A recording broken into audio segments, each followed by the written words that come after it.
In a world in crisis, can three idiots find hope in the darkest of places? Will love conquer all, or will hate win out in the end? This is a show called Hate.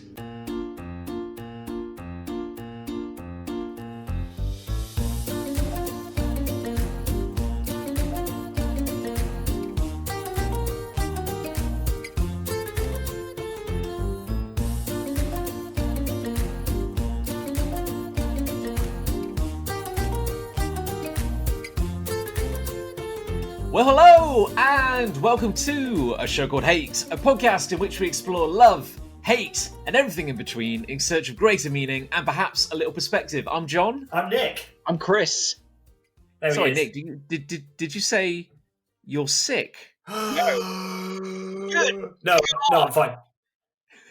No, I'm fine. It is one of those like who's the member of a party who's been bitten and is too scared to bring it up. Oh yeah, like it. Yes, Which you're party? totally right. The sort of adventuring party. Oh, I thought that you were referencing something specific. The Conservatives. Conservative Party. Which one of the Conservative Party has been bitten by a vampire? I think you'll be surprised. It's probably Dominic Raab, isn't it? Yeah, I mean, It's for being honest. probably Rob. We just had a conversation off air about how We never do politics. we never do politics, apart from the time we did. Yeah, straight. And we were going to present the lighter side of the global pandemic. Yes. And yeah, I apologise. It's I went right in there. Somebody did, isn't it? Finally. Literally, just after the intro, you asked me if I was sick. So you really fucked us on that one, John. I'm so sorry. And Well, we prepared for this episode because obviously we're not in the same room, and Nick and I both agreed that we should not talk about coronavirus. Yet here we are, less than 2 minutes into this episode. it's all I have. Wow. Yeah, that's the problem. It's all anyone has at the moment. Well, I mean, we do have to kind of like address it a little bit. Like we're in our For the last time. together again for the first and last time. Yeah. We've got to address the fact that we are all recording. Well, I'm in my home office. Ooh. Rayman, I imagine you're in your sports memorabilia room No, I or am. something like that. There is no such Football room. shelter. I'm actually in Liz's walk-in wardrobe, essentially. Because it is the most Okay. proof room in the house. Oh, okay. Cool. Are you surrounded by clothing? Literally. That's gonna be wonderful, baffling. That's gonna be Yeah, like the that's audio. gonna be The great. audio quality is gonna be Liz's great. tops and dresses are literally right above my head here. It does sound a little bit like you are talking down a very long toilet roll, but I know you haven't got any toilet rolls, so that's No. Well, that's fine. that would have been No, a we've all moved on to rubbing mounds now, so yeah. we have to. A kill for a rubbing man. I moved And on I have done. 3 days ago, so Well, it is the second week. Wait, has it been a full week yet? I forget. Yeah. Yeah. When- no. Yeah. Days don't We- mean anything anymore, John. That's true. All I know is the sun is shining. Yeah. Yeah, Uh, it's lovely out. Well, not right if you- now. It's dark. No, I mean what one can imagine it's Right lovely now. outside. Who yeah. knows? The feel of the sun on my through the glass on my skin is very nourishing. I'm enjoying it greatly. Good. And I'm the only real danger is that I will eventually run out of DIY to do in the house. Because I'm just drilling holes where I don't even need to. Well, that's worked out really well for you. Yeah. Hey, yeah, well, that gas pipe shouldn't have been there. As for your grandma, He said- she shouldn't have mouthed off like that.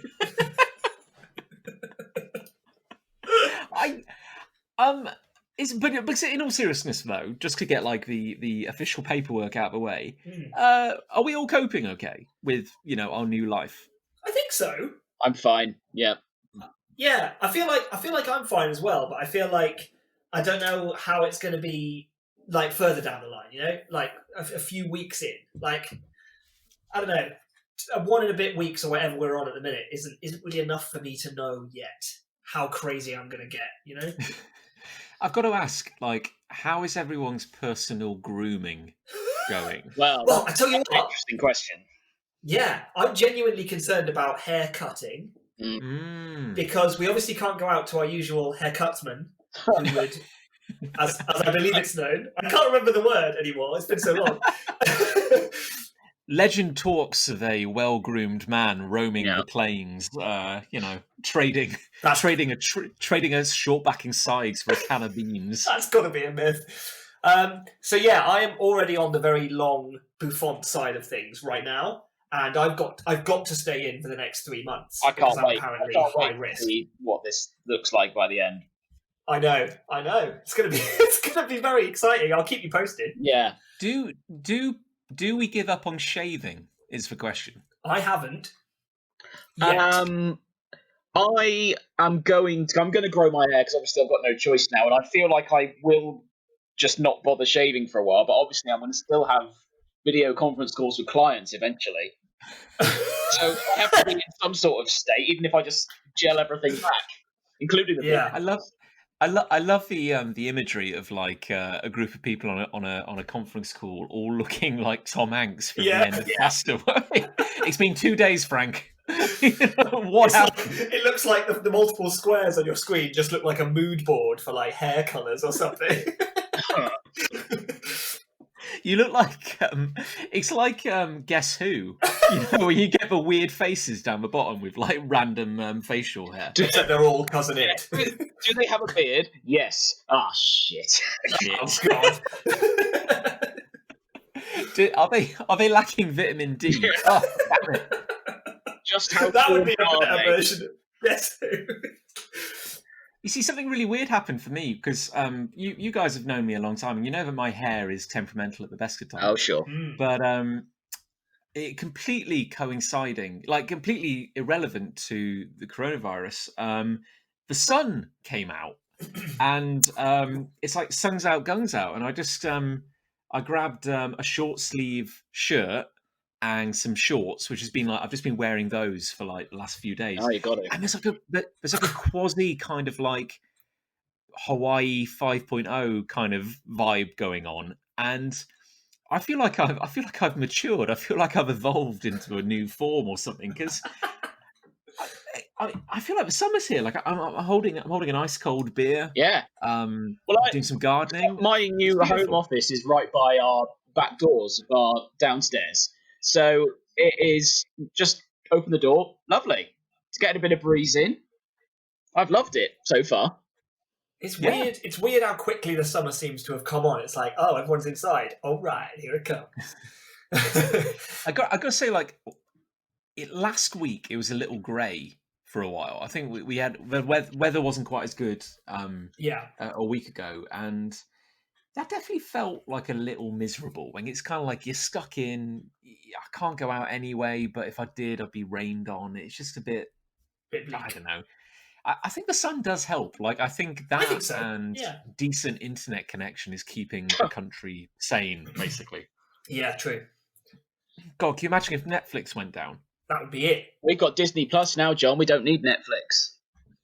You don't need no Netflix. You should see the amount of Netflix on Disney Plus. My God, what a lot of content. But do you want to watch any of it? Yeah. Oh, okay. I was watching Monsters Inc. before I came to do this podcast, just because I can now.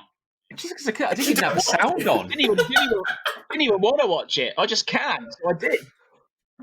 A while ago, I thought you were a bit tentative about the whole kind of Disney Plus malarkey. I thought you were dipping your toe. Yeah, is that Disney have got me by the absolute balls. Yes. With the combination of Star Wars, The Simpsons, and Marvel, they've just got my balls in a vice. Wait, is all of The Simpsons on Disney Plus? Yeah, it is indeed. Because they bought Fox, didn't they? So they got all the various Fox properties now, which includes 30 seasons of The Simpsons. Blimey. That's all well and good. I mean, don't get me wrong. I would love to dive into the 20 plus hours of classic Simpsons content, 50 plus hours, but can you watch really depressing documentaries on Disney Plus? Because I feel that's an itch that only Netflix can scratch. They have National Geographic, so everything that's on National Geographic is on Disney Plus. They have National Geographic. Yeah, they sure What are they do. going to do with that franchise? They're going to make a movie like cinematic universe out of that.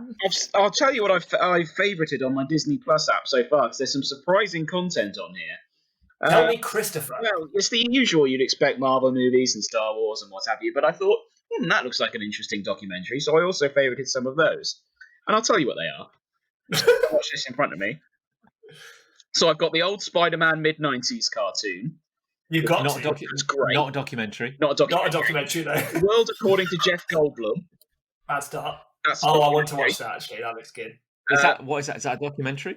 That's a series of documentaries with Jeff Goldblum talking about things like sneakers, ice cream, tattoos, denim, barbecue, gaming, bikes, RVs, coffee, cosmetics, pools, and jewellery. There are 12 episodes. And Yeah. when you assemble those 12 magic artifacts, Jeff Goldblum will appear in front of Those you. are his trigger words. Just don't get them in the wrong order, for What else fuck's have I sake. got? For God's sake, no. We've all seen The Fly. Jesus Christ.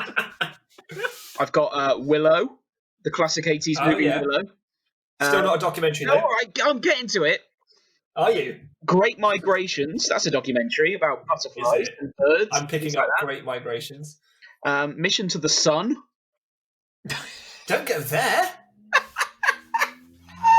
Drain the Kids, Oceans. pack your bags. We're all going to start a new life on the sun. In the middle of the sun.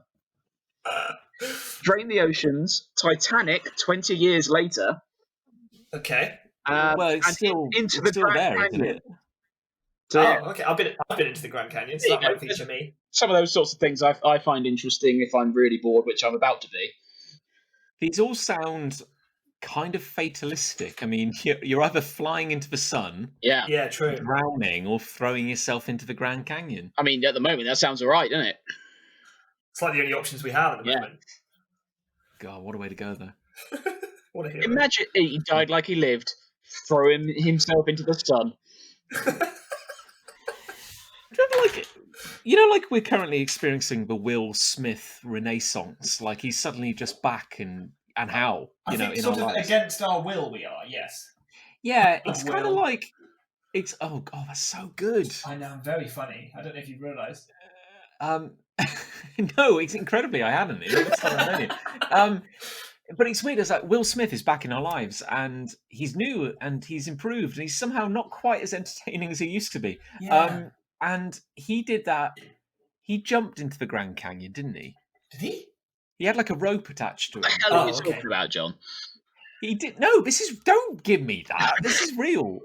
This isn't some fever dream. It sounds like you've been watching too much Disney Plus to me. Okay. Every time. So now this is the reality we live in. The year is 2020. Oh, yeah. Picture this. Every time Will Smith, lovable TV scamp, we used to love it when he made poor Uncle Phil's life a living misery. Yeah, that was funny. It was. And now he's back, and what a jape! He's on YouTube all the time. You can't get Yeah. rid of him. Like I don't know what's going on in Will Smith's kind of like publicity, like his PR team. But whenever he so much as breathes, he's got a YouTube cameo. So like, whatever you like watching on YouTube, Will Smith will guest on it because he's got a new movie out or he's got X, Y, or Z. Yeah. So like, hey, do you like watching the slow-mo guys on YouTube? Here's Will Smith, and he's I don't know, shooting a teddy bear with a paintball gun or something in slow-mo. So like, his marketing strategy is for Will Smith to be everywhere. Like, here's Will Smith cooking a chicken pie or something. Infinite will. So I don't know how old Will Smith is, but then he recently hit a major birthday, like he was 50 or something like Should we that. play the game? Okay. How old do you think Will Smith is? Let's play the game. Okay, let's play the game. How old do you think Will John Smith may have is? just said he's 50, but he can't be. He's got to be older than 40. I reckon he's 50. 52. Okay, what's Nick I saying? reckon. I'm saying 54. John is closest. He is 51. Hmm. Oh, okay. Well, here we go. He did recently hit a big birthday. The big There we 5. go. So don't ask me why. Like if I live long enough, when I hit 50 Oh, sure. and I have a a late life crisis, Yes. and I want to do something crazy like skydive or bungee jump, I'm not going to have a film crew following me. But when Probably not. Probably not, unless I kill a lot of people in the process. But when Will Smith does it, it's a whole thing. So there was this whole event called like Will Smith : like the Will jump. Smith's colon. Colon. Oh, Hey, God. Hey kids, I'm 50. Getting old is no joke. Yeah. Be sure to get your prostate checked regularly. Anyway, here's DJ Jazzy Jeff. It's not unusual. But that's sorry. Long story short, Will Smith bungee jumped into the Grand Canyon, and it was somehow the TV event of the century. Yeah. The general vibe I get is that Will Smith is on YouTube and no one cares. That's the general feeling I'm getting from everyone. Yeah. I mean, they will care. They'll have to care now. Now he's jumped into the canyon. Yeah. I feel like if Will Smith had somehow kept his energy and joie de vivre going for like the last 20 years, I think everyone would be like, yeah, Will Smith, he's jumping into the Grand Canyon. What a hero. But it wasn't really... It just seems so desperate, doesn't it? Like, the jump especially feels a little bit like a grab for desperate attention. But also just being on YouTube, there's a real trend at the minute of big celebrities, like, starting YouTube or Instagram, like, accounts and stuff. And it just seems a little bit sad to me. It really does. Yeah. It does a bit. Yeah. It's like when Eminem came back. He's back? He's back. And now, where's he been? Where's the thing? Like Eminem, he retires. Gracefully. Kind of like early retires. Yeah, gracefully. He's got his career. Everyone goes, "Wow, great work." He did some raps. The raps he did were off the chain. Yeah, he did at least 7 raps, and now he's done. Move along. Yeah, and he did. Hero with 1,000 Faces. He did the 7 classic raps. Yeah. And now he's moved on with his life. But then he came back. The 7 great raps. The 7 great raps, and really there are only 7 raps when you break it down. Every rap is basically one of the 7. But he came back, and that's where we got the immortal line. I guess that's why they call it window pane. Ah, yes. What a great line. When Eminem... Yeah, he rapped about... Windows. He was doing duets with like Rhiannon and stuff like that. Rhiannon? Yeah, Rhiannon, the Welsh performer. The girl I went to primary school with, yeah. Yeah, her and her umbrella. Her and her umbrella. But yeah, no, he comes back and he's not like weird, jokey, making fun of himself, satirical Eminem. He's that's a shame. He's all edgy and just like dark, gloomy. Yeah, it's like he's been working out and he's just wearing like a tank top and a beanie hat and singing about window pane. It's like, if before you said, "Oh, Will Smith and Eminem, they're hanging out together," you go like, "Oh man, that sounds insane, boss." Yeah, like 2000, John is going like, "Oh, that'll be a fun evening." Dude. 20 years later, they're just like, it's just like 2 guys in their 50s who work out. That's weird, isn't it? Because that's another weird thing as well. Is that for me, like Will Smith and Eminem, they don't age. Like they're not really people; they're kind of ideas. Yeah, the platonic rappers. Yeah. And then I have this picture, or more like a sort of feeling, like a cloud of feelings for Will Smith in my head, and they're similar for Eminem. And then when I see them, like now, what they look like now, and they're all haggard and worn away by the winds of time, I'm like, what is that? When you stare into Will Smith's beautiful face, you're really staring into the future. Yeah. That's the problem. That is the worry. This is what we're all coming to terms with slowly. God. Hey, so this show supposedly has a format in which we generally each week bring a topic of love and a topic of hate to the table to kind of just discuss and see which one wins out. And we generally start with the hates. And if it's okay with you, gentlemen, I'd like to bring a hate to the table. Oh, I thought you were going to say you were going to start with a love. Then I was about to kick the fuck off. Hey, just because all law and decency is broken down doesn't mean the format will wither. Not on my watch. Jesus Christ. Okay, yeah, kick us off, Jonathan. Yeah. Okay. So, Do in the spirit of everything we said off air, where we were like, we're going to downplay the coronavirus, we're going to, kind of move on. I hate how much I'm enjoying this, Oh God! Oh no! and Hey, John, do you remember before you pressed record on this episode and you said, "Oh yeah, my hate sort of relates to coronavirus." And we were like, "Oh, Yes, okay then. Well, we can take it to because it sort of relates, but we can actually just talk about it and move on." This is smack bang about coronavirus. Well, okay. Well, no. Okay. Let me rephrase that, Okay. because this is obviously. Bear with me. Oh, I'm bearing. All right. I'm bearing. This is. Why don't you come over here and say that? Oh, you can't. That's right. I can say whatever I want now. You can't do shit about it. I can mute you. So help me. You would. I think I can. I hope I can. I don't think you would. I'm confident in my bringing to the table that you wouldn't mute me. Oh, damn it! Yeah, no, yeah, we're like we're a tripod. We need you. Damn it! To keep there we are. Okay, bear with me. Let me clarify. God's sake, gentlemen, let me clarify. This is obviously a very serious situation which is affecting a lot of people. So I desperately don't want to make light of that. Sure. But in the spirit of doing what we can, acting responsibly, following the guidance, I am actually loving just how quiet everything is. It's so peaceful. And you're right, it's so peaceful. It is.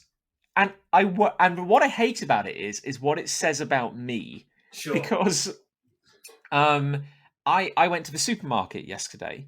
As part of like my one trip out a day that I'm allowed to take. So went to get some supplies. And I was just like singing to myself the whole time, just going down the aisles of the supermarket. And I know it's meant to be like super serious, and I should be like respectful and just kind of frowning and nodding at everyone and going like, oh yeah, I know. But in my heart, I'm alive for the first time, because I'm like, there are so few people, and this is just beautiful. Like, it is. The weather is great. There are no people around me. I can kind of, I'm just. It was lovely. It was so lovely, and I'm enjoying being at home. I imagine it's like a sneak peek of what retirement might be like, assuming I live long enough and I will actually be able to retire. Oh, because which of course you won't. Those are massive ifs. Yeah. I mean, that's crazy talk, John. I know, but one can dream. But yeah, like, and I know that's not a luxury that everyone has. I know, for example, Nick, that you are housebound, so I really don't want to make light of that. But just, oh god, but just on top of everything, like the peace, the quiet, working from home, kind of like spending time with Lucy, just not having to see us. Yeah, not having to see you guys. Well, really just not having to smell you guys, or kind of like just feel the body heat from like an hour in the studio. That is a big one. I mean, the studio is oppressively hot at the best of times. I know. Even in midwinter, like just the energy from three bodies is destructive. Far too much for anybody to handle. But it's like but yeah, like a couple of years ago, Lucy and I went on honeymoon to New Zealand. Yes, you may have heard about it, but the population of New Zealand is so small compared to the UK that even walking through, Auckland, one of their biggest city, thanks. Just in general, fewer people. Just in general, there are fewer people, and you never feel crowded in quite the same way I do in my kind of regular life. And as a kind of, I guess I'm kind of like discovering stuff about myself, because like going to the supermarket, seeing no cars, just seeing like a few people walking, just the general quiet where you can't hear traffic all the time. You can't hear like the roar of planes. Like it's like being in New Zealand, basically. Okay. And I just I just really like it. Like I don't want to be antisocial. I just like the quietness of it all. But what you hate is what that says about you. You're saying. Yeah, because I worry that sometimes getting exactly what you want is a bad thing. Hmm. I worry that if you gave, it's like if you gave me complete choice, what if I gave in to that temptation and I never saw anyone again? Like, what if I took the easy route? Because occasionally I find social interaction a bit tiring, or I find my job hard, like that kind of thing. And if you take the easy option and you just give up on people entirely, then it's like, yeah, maybe I'd be super happy at home, but then I'd maybe also end up kind of lonely, that kind of thing. Like putting yourself out there and forcing yourself to interact with the world is part of being alive and part of being in society. Let's I'm say, enjoying this break. let's say, like you've always stayed in and not done anything and not socialized and whatever. Are you ready for this, or are you just thinking, I've wasted my life and everyone's copying my idea? Yeah, I don't know. I don't know. It's like they say, if you share, if you share an idea, we now both have an idea. You don't lose anything. That's true. Whereas if I give you an apple, I've lost an apple. So Yeah. is it like Where's my if I fucking apple? share? You need to If hoard I those apples. Jesus Christ, we need yeah, those apples. not in this economy. This is a bartering economy. But yes, what I'm saying is, if I give you loneliness, then we're both lonely, or we're both isolated. There's enough isolation for everyone. Do you not deem it a complete waste of time that we're all spending all this time in our house? Wait, what? How would you define what do you mean a waste of time? Let's say if I've got 80 years, let's say, on this planet, are we Oh, I wasting see. what time we have staying indoors? And I appreciate we're doing it for the greater good, but And to not die. to not die earlier than 80. It's just like, I feel like I could be doing stuff. I'm not sure what stuff that is, I should say, but part of me thinks, Well, I I think- could be out doing stuff now. I think, to some extent, in answer to your question, Chris, and therefore to slightly agree with John. Oh, for fuck's sake. I'm sorry. Well, I'm not fully agreeing with John because Oh, that's all right then. I'm not sure I 100% agree with like things being quieter and everything. But in terms of getting things done, I am classically a person whose most sort of achievements involve sitting inside in a darkened room and working on a screen. And I have been doing a lot of drawing. I've started an animation that I'm working on. I've been doing these sorts of things that I normally would do, but they would actually be interrupted by going out and being sociable. I'm now getting more of them done. So for me, I'm not wasting my time. I'm not wasting my life. I'm getting quite a decent amount of arty stuff done, which is cool. But I think that's only going to keep me going for so long. It is, yeah. I don't know. I think it's so rare that we are forced. I just can either personally, and I guess kind of never as a society, but we're actually being forced to stop for a bit, which is kind of like that's true, and that's weird because like capitalist society basically goes never stop, never stopping. Never stop, never stopping. Yeah. But yeah, I agree with what you're saying because I feel the pressure on an average day, like a month ago before things start getting crazy, even like 2 weeks ago. I felt that constant pressure. Like all I can feel all the time is the relentless march towards the grave. Like I am terrified of the passage of time, and I have to kind of squeeze something out of every second. That's the way my brain works. And it's not the worst frame of mind to be in, to be fair. Maybe not, but it is relentless. Like I'm very bad at slowing down and relaxing because I always feel like I'm spending all my time, be it commuting or being in my day job, I'm always spending time doing stuff which kind of isn't like a priority for me. And so it's actually really, for me, like now being forced to be at home, it's so weird. Like, I'm getting so much done, and I feel so much kind of like more content, like in the process. And that's not even with like slacking off my day job. Like, I've actually worked really hard on my day job, but the last 2 days it's been quite intense. But just like not having the pressure of being like around people, and kind of, I guess I just kind of like, I'm discovering something about myself, which is where, as much as I love like as much as I love meeting people, interacting and being out there, I also kind of, clearly there's an introvert in me that is actually kind of loving not having to interact with people in a weird way. Yeah, I remember hearing that a definition of an introvert or extrovert is where you get your energy from. Right. So an introvert isn't necessarily someone who loves staying inside all the time, staying away from other people, but it's someone who refreshes and regains their energy to do everything in their life by being inside and on their own. Mm. And the same with extrovert. Like, extroverted people gain their energy by being out and about with lots and lots of people, but are just as much up for being alone as an introvert would be. It's just that they need the energy for that, whereas it's the other way around for an introvert. Which one do you think you guys are?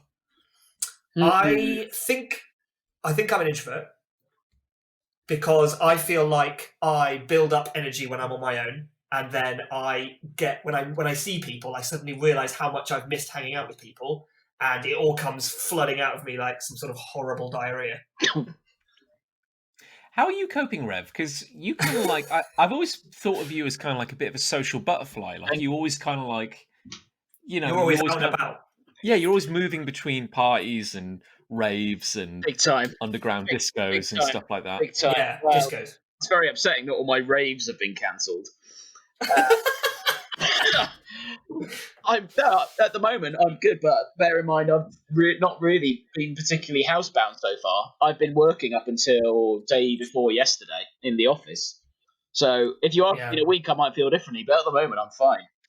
I feel like I've got everything in within a 30-second walk that I need at the moment. Frankly, I've got people here. I've got the field behind the house. You know, I've got all my work stuff here. If I do need to go out, the shop's around the corner. There's a park around the corner. I feel all right. I'll miss the pub and I'll miss going to football and things like that. And I'm already missing the football.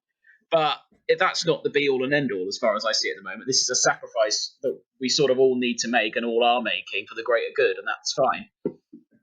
It is kind of interesting. It kind of does show how little you kind of need in a weird way. Like, I don't want to kind of undersell that, but like, or maybe it just makes you really focus on the things you do need. Like, actually, like, I think that's a better way of putting it. Yeah, because I'm very lucky, in that we have a house. We have kind of people we care about. We have access to food and all that sort of thing. But the only things I'm kind of worrying about is, one, can we get food in? Like, that's, I'm not saying like, buy 100 cans of baked beans. I just mean, like, is there enough just for everyone? That's the only worry for me. And like, I'll be honest, maybe toilet paper as well. Bear in mind, cater for the whole population all year round. So I think we'll be fine.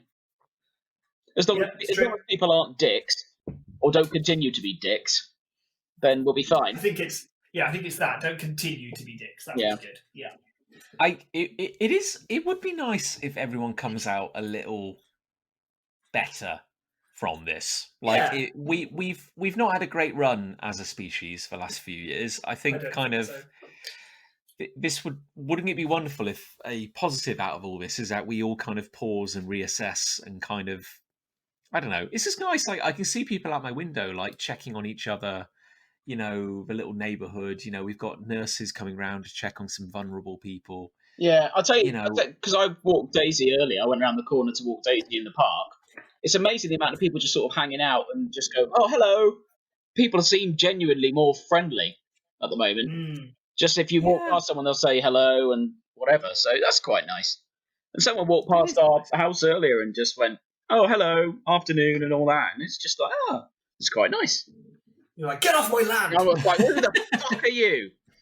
Watch out! I have automatic tripwire triggered shotguns just ready. So I said, aren't you supposed to be at home? You'll want to be staying inside for 3 months if you come here again. And they went on their way, and I don't regret anything. with a smile and a skip in their step. Yeah. But yeah, so sorry. I know that was a weird little digression, but yeah, that's me. Like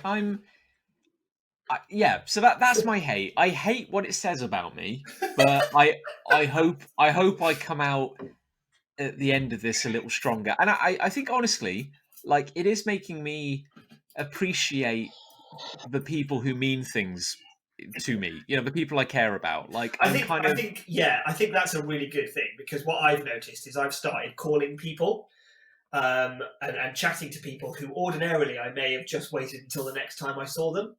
Yeah. I'm not great at staying in contact with people, staying in contact with my friends who I don't live in the same city as anymore. I'm really, really bad at that. And this whole thing has made me think of them more and contact them more. And I really, really like that about this. It is nice, yeah. I'll agree with that, definitely. And God, I hope the internet holds out. It better. Yeah, I don't see any reason why it wouldn't, but then I don't want to be the guy who goes down in history as saying that. No, put everything on black, Nick. Everything on black. It'll be fine. You never stop gambling when you're winning. Absolutely. Anyway, so that's my hate. I'll shut up now. Fair enough. I've got a hate. Go for it.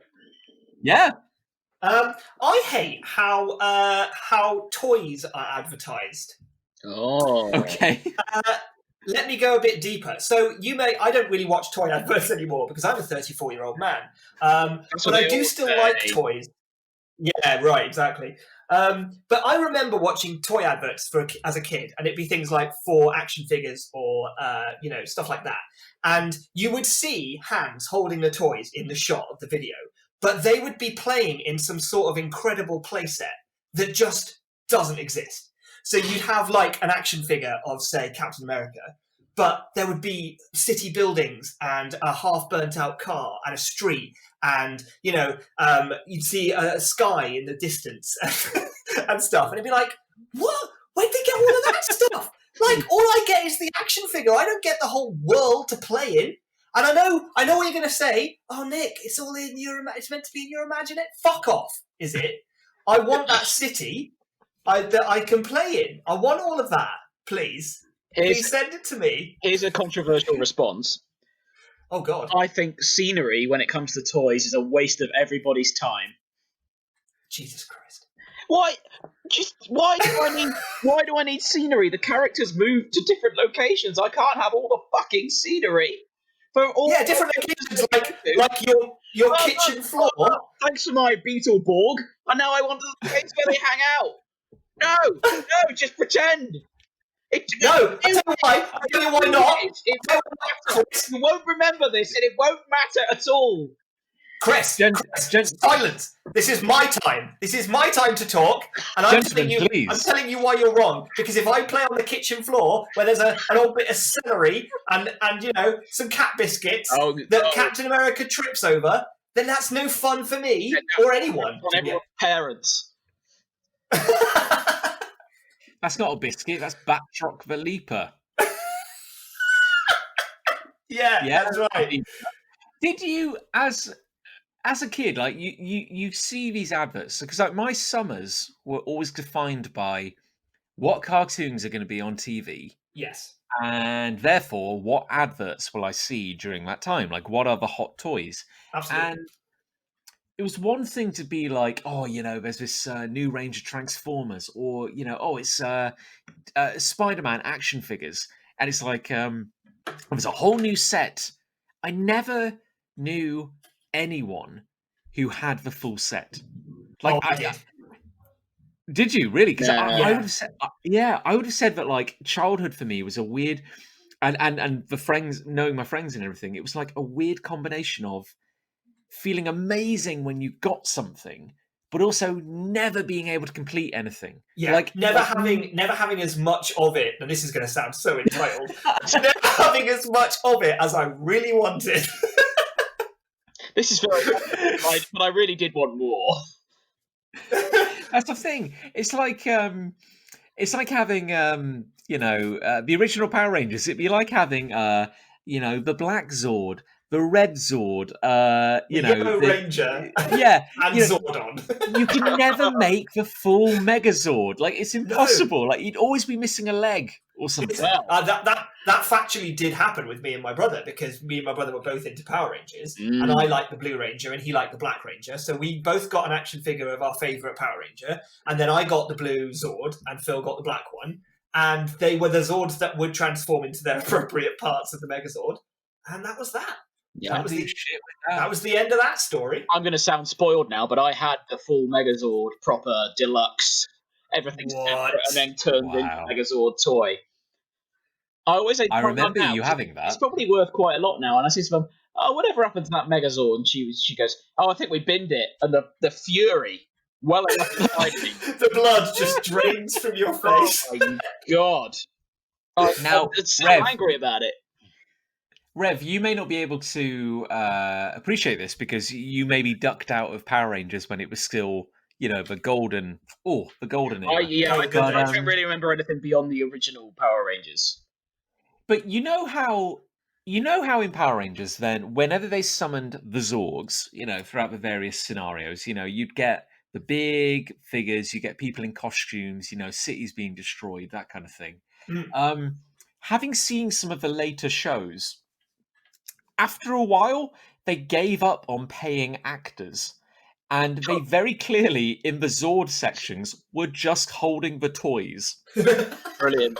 The boundaries between, is this a TV show or is this an advert? I think Yeah. that's very astute. I think that the whole point of shows like Power Rangers were literally only to sell toys, and so it got to the point where it's like, we may as well just use the toys, because it's the same thing. Why are we making two things of a thing? Why don't we just make one thing, do a shitty TV show, and then just sell the toys? Let's just do that.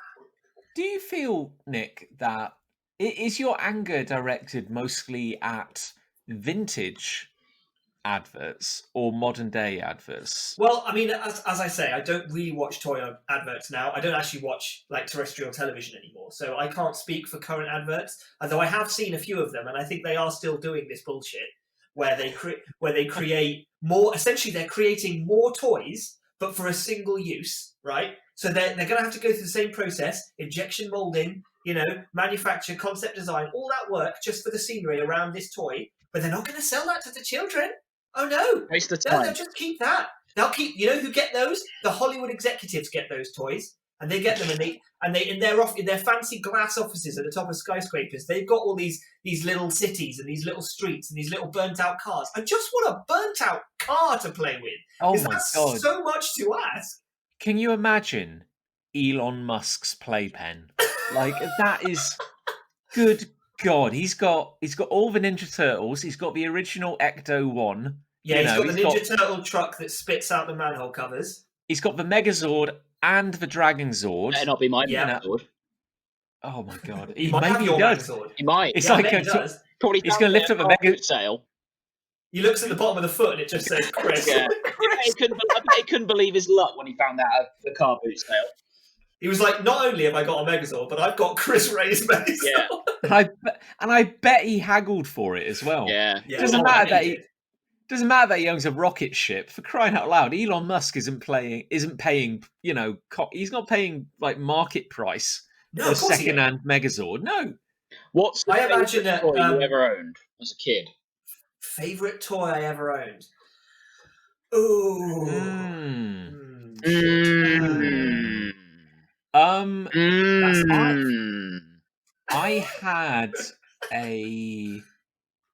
I had a box of, as a kid, did you have it was like a kind of stackable plastic box, like a kind of crate kind of thing with a lid, and you could kind of stack stuff on top of them. This was your favorite toy? Just the empty box, and I love a box. But my point is, I had a kind of stackable box, like a kind of storage box, just full of random Lego bits. It's a bit of a cop out, if I'm honest, because no, Lego's strong. it was a, but like I had like I was very lucky. I had some proper Lego sets which I kept separate. You know, like All it's a right. it's a spaceship, or it's a Oh, I see. Yeah, yeah. or it's a bionicle, that kind of thing. You know, keep them a little separate. But for some reason, a load of like just smashed up bricks had ended up in a box, and for me, that was probably my favourite thing because it was a gateway to my imagination. Oh, I would just Wow. I would make things like I would make little superheroes out of Lego, or I'd yeah, Power Rangers. I made the Power Rangers out of Lego. You did? I Yes, I didn't remember really you have told any me. Power Rangers figurines, but I would make Lego Zorgs, which would themselves join together to make a Mega Zord, if you will. If you will. Yeah, I think Okay. I think the value for money I got out of that sack of Lego was amazing. Sacco Lego. Sacco. Having had the time to not listen to John and come up with my own. Yeah, that's the subtitle of the show. It is. I think my favourite toys were Mighty Max. Oh my god. Mighty Max. The And I'll tell you James why. version of Polly Pocket. Indeed, and I'll tell you for why. Because they came with their own little world. Yeah. They had their beautiful little context. They didn't need the extra shit around that they didn't sell, like the setting and the world and everything, because it was a pocket world, and that was pretty cool. You see, I'm going to stop you right there because I had Jesus. a couple of Mighty Maxes, and I actually found Mighty Mache. Plural. Yeah. I found I found them limiting, if I'm honest, Oh no. because you know when I've got a Lego man and a carpet, you know it can be anything. It can be a desert, it can be an ocean. But when I've Yeah. got a Not little if your Mighty, carpets. You're talking like a madman. It's Lego Yeah. and carpet, John. Listen, Yeah. listen. Look, what you need is more Mighty Maxes. Sorry, Mighty Mache. Mighty Because Mache. if you have like 12 Mighty Maxes, and I'm not sure I ever had that many, but you could jump from world to world. And then there's a Yeah. multiverse right in front of you. That was, yeah, see? you also have loads of clones of Max himself, though, which was weird. This is like give a man a fish, he'll eat for a day. Give a man a fishing rod, he'll play a ton of Lego on a carpet or something. Because what I mean, it's like Lego. I think you've got two mixed up there, John. Somehow. Don't give me a toy with constraints. Like I don't want a Mighty Max who's he's got to solve the mystery of the wolf ship, which I think was one of them. Really? No, I just What a memory. just give me. I want a Mighty Max who can do anything. Like the only setting I need, the only blasted cityscape I need is in my mind. You know, it's in my mind's eye. You know, Nick, there's nothing as beautiful as a child's imagination. I knew I'd get this bullshit from you guys. I knew I would. That's why I brought this to the table, to be honest. You're an artist, for God's sake. Yeah, but I'm an artist whose entire mind of fantastic inspiration was built on the good toys, the toys that gave me like rich fuel to be inspired by. Hey, rich adverts that inspired me. You know, let's imagine a hypothetical scene in which a young Nick is playing in his beautiful, handmade cityscape with his Captain America action figure. Where can Captain America go? He can't go anywhere. He feels like he's king of the world because he's got a city, but really he's a prisoner of your limited imagination. He's a prisoner of my tiny city. Whereas a wizened toy maker hands me a wooden wheel and a stick, and I'm like, oh, I could go anywhere. I could go to the moon, and I run down the road with nothing but my imagination and a boy's favourite toy. And to be fair, it may be that I was trained into this due to a lack of getting what I wanted, So I think maybe that this was what I always wanted, but because I could never have it, the advertising worked in its own horrible, horrible way. Yeah. And because of course I did play with these toys without any setting, and I did play with them on the floor covered in bits of old spring onion, and I had a great old time. So even though I came out smelling a bit like spring onion, so moral of the story is, I guess, damn it, they fucking worked. Rev, I don't think we got an answer to the question of what was your favourite toy. What was my favourite toy as a kid? I Yeah, always what's loved yours? my Teenage Mutant Ninja Turtle action figures. I used to have hours of fun with them. There you go. They were Did pretty you good. have turtles? Did you? I still have them somewhere. They're in the garage somewhere. My mum didn't sell those, did she? Well, they could be worth something. They might be. Yeah, they're like from the mid-90s cartoon. Yeah, the best The one. best one, exactly. Yeah, I had all of them. And I think I had a Shredder as well. Oh, Whoa! What player Shredder was. wait. Oh yeah, what a ledge. Come to think of it, Nick, did you even get a word in edgeways among my diatribe? What was your favourite toy? Yeah, I said Mighty Max. Mighty Max. Oh, my man. Well, Sorry, there yeah, we we did go. get it all. Listen up. Well, That was like 2 Nick- seconds ago. Nick gets a get out of jail free. I don't want to listen to John card. Why can't I play one occasionally? What, you don't want to listen to John? Even Here's you don't want to listen to John. hey, Hey, I'm having to listen to a lot of John right now. You know, it's just me in my prison here.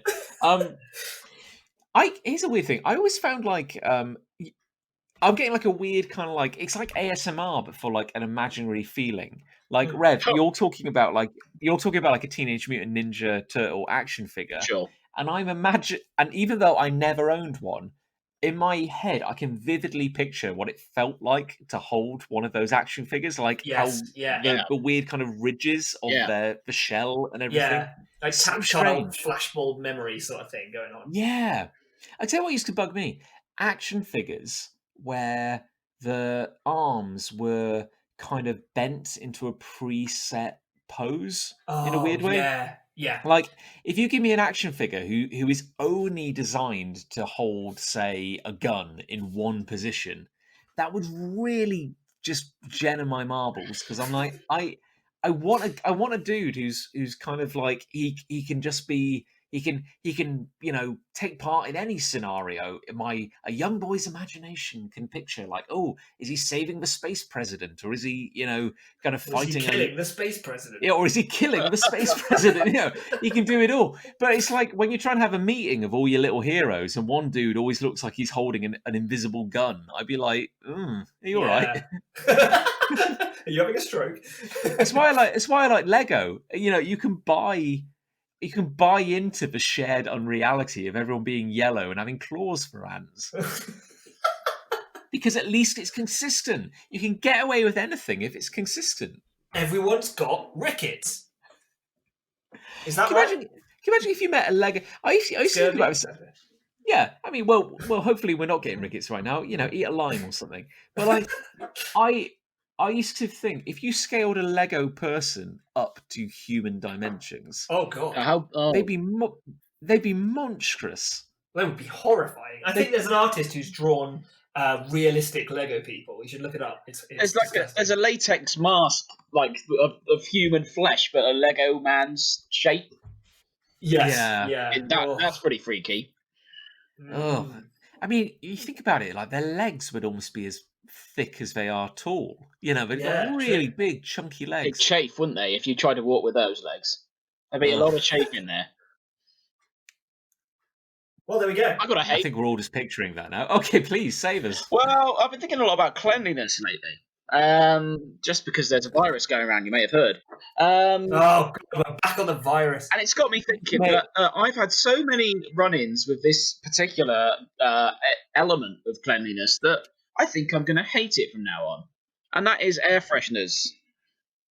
I hate everything Air about them. fresheners. Now, have you ever smelt of air freshener that's not just made your eyes water or made your nose run or anything like that? Have you ever experienced one that's made you genuinely think, that's very nice, and it's just not assaulted you? Is No, that? I'm is that a 100% rhetorical with question? you. Well, it's sort I'm of completely against both of you. What? I refer to crafting a smellscape in my house, right? And I have one of What those. did you just say? I'm crafting a smellscape that is specifically designed based on an air freshener, automated air freshener that fires off every 30 minutes or so, coupled with candles that all complement that overall smell to create a delightful cover of the cat shit that my house would otherwise smell of. Did you have a smell consultant? No, I don't need a smell consultant. I'm an expert. But how have you become an expert? Experimentation mostly, Trial and error. Yeah. There's been a lot of bad days. The thing is, like, if I march, if I emerged from my room wearing a dressing gown and I had a copy of it, I've had like the latest newspaper under my arm, and I marched towards the toilet and loudly announced to the house that I was about to craft a smellscape, I'd be arrested, and they'd be right to do so. Like, why is your sick fetish allowed to continue? Because mine's apple and cinnamon. Yeah, but does it really smell like apple and cinnamon? Yeah. Does it though? Or does it smell? Does it just smell like spray, but it just gets you a bit wet, but not like wet properly? Yeah, it's just annoying. No, you're thinking of 40X Cinema, I think. Oh, that's right. I'd like to speak my hate, please. I am 100% with Chris Ray on this, because I do feel that, like, whatever a scented candle or a air freshener is meant to smell like, it generally just smells like, I don't know, a fire in it smells like a fire in a cereal factory. It's like, oh, it's cinnamon. Is it cinnamon or is it burning Golden Grahams? Yeah. And Graham, the night security man, because bless him, he couldn't get out in time. Like. But he is, goddammit, the most cinnamon-smelling man I've ever known. So. Oh God, yeah! Like what a funeral! It's gonna be beautiful. But like, it is aggressive. Those smells are aggressive. I think this is where the trial and error aspect comes in, though, because you can't trust what it says on the fucking can. Not only do some smells not necessarily line up. I should be able to trust what it says on a can of air freshener. No. This is you got to craft it. This is an art. This is a skill. Why have I got to work for it? It's like having a delicious meal. You can't just buy a ready meal. You've got to put some effort in. You've got to put some craft in to get a delicious meal. Same way with the smellscape in your house. I think that's a lot of effort and a lot of cost and a lot of time you're spending on getting your house to smell satisfactory. It's only like 25% of my salary. It's like, Jesus. I love what I used to love, walking through a meadow of beautiful flowers. Used to love. I remember, Grandad, what was it like before the quarantine? Back in the clean days. Oh, back in the clean era. We used to frolic in the fields, coughing on people. It was beautiful. Like, I love skipping through a meadow, with the beautiful, summer flowers. Theresa May. So does Theresa May, yeah. Much like Theresa May, I loved running through the cornfields. Now, me saying that to you, saying, I love the smell of wildflowers, that's great. If you then took a field's worth of flowers, blended them in an industrial harvester, kind of extracted the precious oils, condensed them into a pressurized canister, and then blasted them into my nasal cavity, that is not the same. That is actually a form of assault. Yeah, exactly. That's exactly what it is. If someone punched you in the face while they were holding a flower, they've still punched you in the face. If someone has a handful of paprika and they smash their palm upwards into your nose and a bit gets in your mouth and eyes, that is not the same as appreciating Romanian cuisine. Exactly. World apart. Yeah. I mean, I think I can definitely agree with that. The other problem I've had with air fresheners, and these are the sort of newfangled air fresheners, the plug-ins and what have yous. There's also one that sprays intermittently.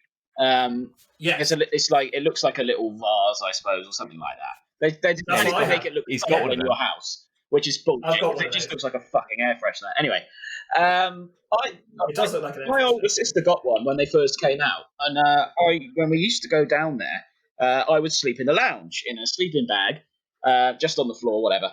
And one night I was trying to sleep, and I just heard every 10, 15 minutes or so, I just heard, psst. I've got a secret for you, Chris. I genuinely was like, what the fuck is that? So I've got a smelly secret for you. So anyway, long story short, everyone wakes up in the morning and I've locked myself in the downstairs toilet. Again. Because the air freshener was persisting at me for the whole night. And I thought it was a ghost. That's your solution for everything, Yeah. just locking yourself in a toilet. So that's another reason I don't like air fresheners. The air fresheners, the way they work, the little automated ones, every now and then, obviously, the canister runs out. You've got to replace it and put a new stench cube in. And Ali replaced ours recently, and she put it in the wrong way around. So every time the little motor pressed the button on top, it just fired into the internal workings of the thing itself. Oh my god, you invented an anti-sound and an anti-smell. It's like, what's the sound of one hand clapping? What's the sound of a smell firing backwards? I can't comprehend it. I know, it's like, the anti-wave that cancels out fragrance. I don't know. But what actually happened was that it all solidified in all the gears and broke. So don't do that if you want a smellscape. So was this kind of like what was the result of that? Was it like, nothing happened, it was just a little whimper, or was it like the Chernobyl of... yeah, the top blew off and we were all irradiated. No, it was very underwhelming, actually. Yeah. Surely the underlying issue here is, why does your house smell of feces constantly? Yeah. Because we have a house cat who has 2 litter trays, and she likes to poop regularly. That's Is it that's possible another your cat reason why is- I wouldn't get a cat, because they shit indoors. Well, most cats don't. If they go out, they don't. They tend to shit outside. Oh, that's good. Well, maybe I'll get a cat then. But if you have a house cat, which is our specific situation, then they do shit in your house. Yes. Yeah, our cat will not shit in the house. He's very particular about that sort of thing. Oh, I thought because you threatened him. Not after the incident. Not after you had a talking to.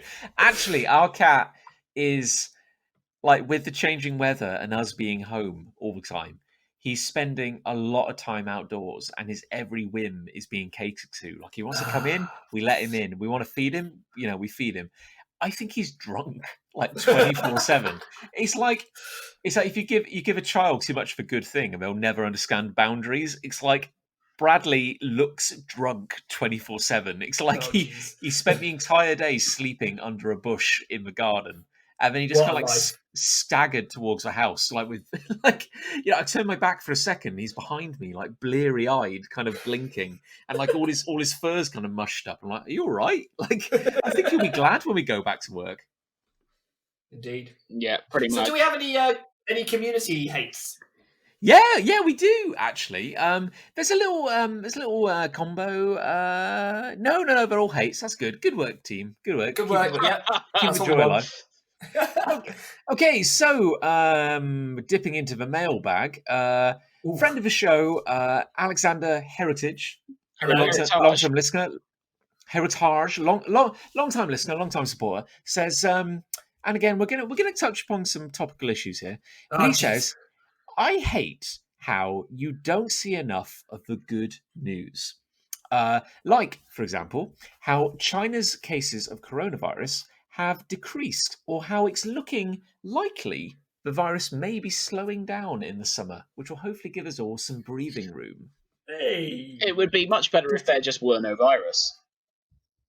Yeah, that'd be the best news. That would be the best scenario. Jesus Christ! I mean, give us something. Oh, Rev. we're We're trying here. No, the summer will be good when we can hug one another once again. Look, this is a bad situation, and I think he raises a good point. You look out the window, the sun is still shining. We are taking these precautions. There are good things happening in the world. It doesn't all have to be doom and gloom. That's a positive, yay. Yeah. In a bad situation. Chris Ray? Whatever. Give me a smile. Yeah, whatever. Yeah, All I'll right. be smiling for all you know. You're not. I'm not, no. Yeah. You're killing me, Jesus Christ. Okay, yeah. Agreed. Okay, no, you're right. Look, there is positivity out there. I mean, look at us. Hey. Well, Hey, kind of. Ooh, we're smiling. Got a bit of a sore throat, but that's irrelevant. Okay, Oh God. okay. Okay, likewise, friend of the show, Simon Puggleton IV, long-term Hey. listener, Fourth of the noble says- Puggleton clan. of the New Hampshire Puggletons, Yeah, says, Being a key worker, I hate that people cannot follow simple and basic instructions. It's not fucking rocket science. There we go.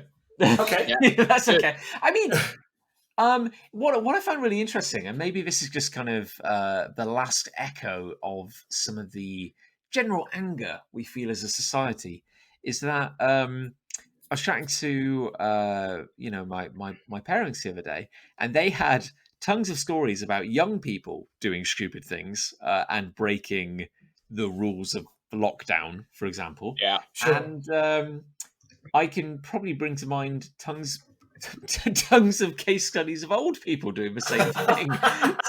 so maybe this is like I think the real message here is that stupid is as stupid does, really. Yeah, indeed. And it's kind of weird, like you gotta hope that they've just been hyped up through social media, but you do get these kind of like anecdotal stories about people running out to have, say, a barbecue because everyone's at home, or Yeah, I heard a story about a pub doing a lockdown lock-in, where after lockdown was announced, they invited loads of people to the pub and locked the doors, so they were all inside, and they had a big lock-in drinking session. Brilliant.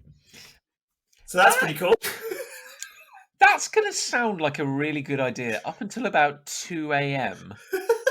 and then people are gonna try and leave, Yeah. and the bartender's like, Oh, "No, you can't leave. no, were we not clear? We're burning the pub down. It's lockdown, love." Literally. Oh my This God, isn't fun and games, my friend. I do like the amount of parties and video conference events that are being organised, though. I've got with my Yeah, that's lot, true. we've organised a weekly quiz on a Thursday from now on. So we're doing a weekly quiz on a Thursday. There's birthday Very parties. good. There's people's birthdays coming up, so there's talk of birthday parties via Zoom. Brilliant. I mean, it's making the best of a bad situation.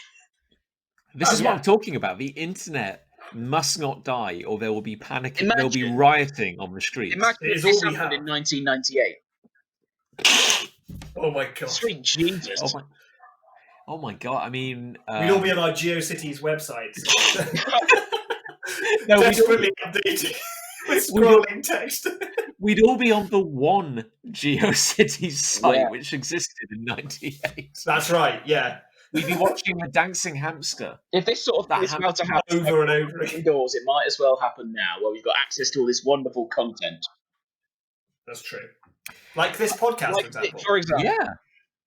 I mean, like the Royal Mail, neither hail nor rain nor what's the saying? They got like neither snow nor hail nor global pandemic will prevent us from that is the saying. Yes. delivering quality Yeah. content. It's very catchy. It's great, isn't it? Yeah, but for God's sake, people, be sensible. Please, please, please stay at home. It's not a challenge. No. It's not a suggestion. It's not a challenge. It doesn't matter how healthy or fit you feel. Do a little, do some good for people around you. Please. Well said. We're Just for all once. quite lucky in that we're with our spouses and we've got access to everything we need. Obviously, it's harder for some people, but it's compared to what some people have done in the past, it's really fucking easy. Yeah. Yeah, You know- it's very true. And if you're feeling really isolated, why not get into the dark web? Maybe now's the time to join a forum, eh? Oh god, that's worse than the dark web. Yeah. Maybe it's time, to invest in like some illegal cloning technology or something. Yeah, that'd be and cool. just create a friend. Imagine if there's a major breakthrough in some kind of weird element of science during all this, because someone's been locked down and it's like, oh yeah, I've learned how to perfect cloning as a result of coronavirus, and we think, oh well, it's probably worth it then. That's true. That'd be now nice, we can actually, if it came out. we can clone ourselves. So that's pretty cool. Hey, Could that's happen. pretty good. That's pretty good. Yeah, because I'm Good sure having like just more people running around will really help, the current problems we're facing. Yeah, I believe so. big time. Okay, I've got another hate, which is maybe a bit more down to earth. Ned Newbury, good person, long-term fan of the show, says, I hate, and I'm sure this is something we could all relate to, certainly given the current scenario, I hate how the instructions on frozen food always get it to edible rather than crispy or golden. No one likes a soggy fish finger. Discuss. No. Oh, What are we defining as a soggy fish finger? What we talking here? Well, I guess the alternative would be how far. When does a fish finger become inedible? there's a bell curve here, isn't there? Because there's wet and frozen at one end, and there's black and solid at another. I've never cooked a fish finger to black. It's just never happened. No, I reckon I probably. I don't know how you'd cook unless you like left it in there for hours. How you would cook a essentially something that has already been made and burn it. I find a way. Can we all agree that fish fingers are amazing? Yeah, Fish fingers are great. fingers are fantastic. Is that like a? I haven't had one in a while, actually. Oh, Shit. yeah, no. I've got to say that fish fingers are one of the things that people are clearly hoarding or Really? not hoarding, but there's a bit of a run on fish fingers because they are. There's definitely a gap in the frozen aisle, is what I'm saying. See, whenever I'm struggling for something to eat, I just want like a little snack or something small for tea. I'll go, I might have a fish finger sandwich. That's a great choice. Every time. Oh my god, it's a great choice. they are good. As a kid, like I'd love a fish finger, but what I really loved was the coating. Right. Golden breadcrumbs, you mean? Would you lick it off and just leave the fish behind? I would say that I would. I ate too much chicken last night. I thought I was going to die. I would trim the ends. Right. I would run my knife along the side of the fish finger, and then I would flip open the skin like I was kind of a surgeon. I was going to say like like I just killed a deer in the wild, like I was kind of just like skinning my prize. Sure. And I would scoop out the fish from the interior because really, who cares? That's just structural, Yeah, that's like bones. Yeah, I'm not buying fish for God's sake. I'm buying a fish finger, and then I wanted fish, I'd buy fucking fish. Yeah, so once I got rid of all that like nasty white sea meat, I would fold the kind of empty, vacant, kind of crispy skin, the casing, if you will, the shell, and yes. I'd get like a nice little pocket of kind of grease and bread, and I'd pop that right in my mouth, and it was lovely. It was good eating. Okay. How do we feel about that? I mean, principally, I agree with you, but the description was quite a lot to take in, I think. But we've probably lost a few listeners, I guess. But I mean, that's fine. We can recover from we can lose a few. That's fine. Yeah. Sorry to see you go, but I understand. Okay, well, nowadays in my golden years, I've discovered that obviously a nice fish finger sandwich is very nice, lovely. Again, a bit of a run on bread at the moment, so I've opened my horizons to a fish finger fajita wrap. That's a nice thing to eat. Throw a few fish fingers in a little knuckle sandwich, if you will. A bit of spinach. A little bit of tartar sauce. It's lovely. A bit of mayo.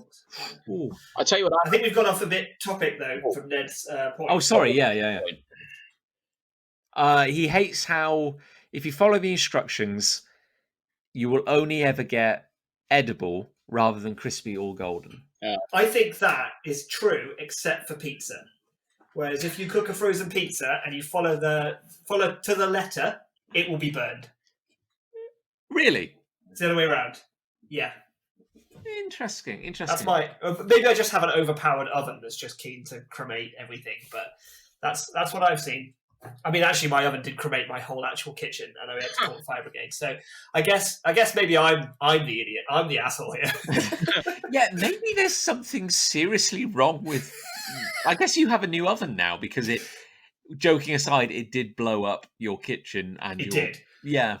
And the new one's very, very fancy, and I think sentient. So, maybe the fault is. I'll look into it, guys. Don't worry, I'll look into it. It's fine. Is it like you put in a tray of fish fingers? And hoping for this will be done in 13 minutes at 210 degrees centigrade. 210? Who's cooking at 210? Jesus, that's for fish fingers instructions. You're not cooking at 210, John. John. I'm cooking it 210. 210 Is is that what fish fingers say? that's Yeah, insane. That's insane. 210. 210. 210 to 210. 210? You're cooking it. No wonder your kitchen's on fire. Well, that's my 210 kitchen, to be fair. Are you for cooking at 13 210? minutes. Oh, No, I'm not. No, I'm not cooking on 210. 210? that's unbelievable. Not since the incident. That'll cremate anything. 210. 210. Unbelievable. What are you talking about 210? Have you got a 210? fan oven, John? Have I got a what? Have you got a fan oven? Yeah, I got a fan of it. You don't want to be cooking at 210. I'm cooking Even if it says on the 210. packet, even if it says on the packet, you don't want to be cooking at 210. You want to be cooking at 180 max on a fan oven. Look, I don't want to get into the pedigree of Captain Birdseye, all right? We've devoted a whole episode to him in the past. But And rightly so. that man, he's fought and died to be the captain. You know, like how many iterations of the captain have we experienced? 4? Countless. I'm countless. concerned. If you're cooking things at 3? 310, John, I'm concerned. Look, I'm not a naval man. I'm not a maritime man. But when the captain, he's not like He outranks all of us. yeah, he's not like Citizen Birdseye. He's Captain Birdseye. All right. He's not Officer Birdseye. He used to be, but he's not anymore. When he raises the flag, we answer the call. And if he tells me to cook a fish finger, which he lost countless men bringing that fish finger to you, if he tells me to cook it for 13 minutes at 210, you're damn right I'm going to cook it for 13 minutes at 210, and I'm going to enjoy it. Captain Birdseye has been killing fish since we were babies, and he knows what temperature to set his oven to before he chucks it into the ocean and fills it with dead, hot fish to then serve to your doorstep, which I'm pretty sure is how it works. Yeah. 210. Unbelievable. 210. It's like I don't agree with John, but I'm getting really into this whole Birdseye is the oracle of everything. Look. There are not many. There are a few gods. There are a few perfect people we can rely upon. But look, Mr. Kipling rose Kipling rose to the top of his pie game, and Captain Birdseye fought and slaughtered his way to the top of the fish game. Sacrificed so many men for it. Mr. Kipling was an opportunist who had no competitor. If Mr. Kipling You shut your liar's mouth. If Mr. Kipling launched his business now, he'd get nowhere at those prices. He makes exceedingly good cakes. But they are exceedingly good. Are they though? Well, they are a bit dry sometimes. No, they are. You a bit Philistine. Dry. They are that rich apple filling. I mean, yeah, but quite a often rich it's apple half- filling. a rich apple filling. full. I asked for a Viennese whirl.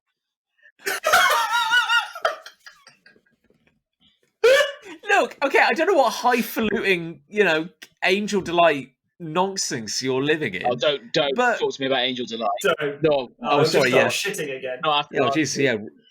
Red Tide starring Sean Connery over here. No, but, an apple pie. It's quintessential. It's beautiful. He's worked Right. so hard on that pie. Agree to disagree. On what? No, I don't know. I'm just trying to end I this. thought we had a second point there. I was going to be. No, I rarely have a second point.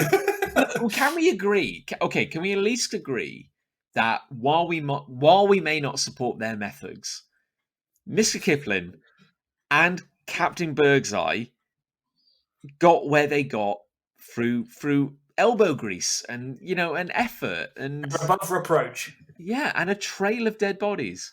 So many dead. I've got a love. 210. Oh yeah. I've got a love. You shut your. You're lucky we're not in the same room right now because there would be issues. Okay, Punches. I've Right. got a love. Go on.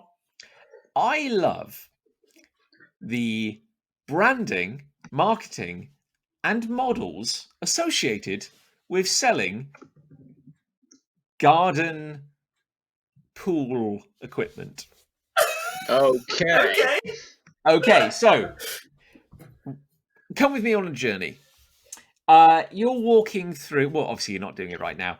Imagine a halcyon era in which you could go to, say, a home base or a B&Q of the brand. Okay, hold on.